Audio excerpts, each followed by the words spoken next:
Zase prosinec a mě bolí hlava, ne z lásky, ale z lidí kolem. Všichni chtějí být hodní, jak z reklamy, jen já vidím, jak to celý hníje spodem. Stromeček jako věšenec v rohu, kapky vosku jak starý hřích.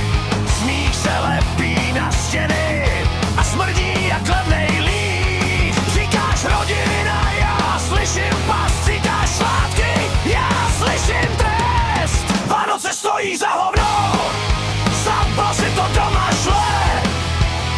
Falešný klid, falešný úsměv a nervy na sračky. Vánoce stojí za hovno a všichni to ví. Jen se bojí říct nahlas, že do celý na píču a hnusný.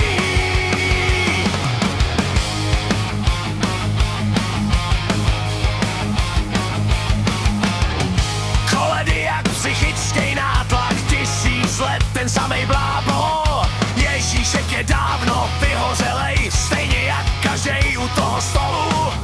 Dárky koupený z povinnosti, láska na účtence. Objímáš se, protože se to má, ne protože to cítíš v srdci. Polívka studená, atmosféra mrtvá a nikdo nemá koule odejít. Vánoce stojí za hovno, rodinný horor bez titulků. Každý hraje roli anděla, ale smrdí to čertovinou.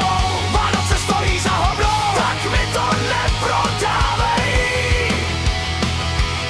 Tenhle svátek klidu je jen hromadnej fake.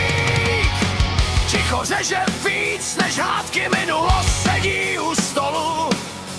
Nikdo ji nepozval, ale stejně tu je.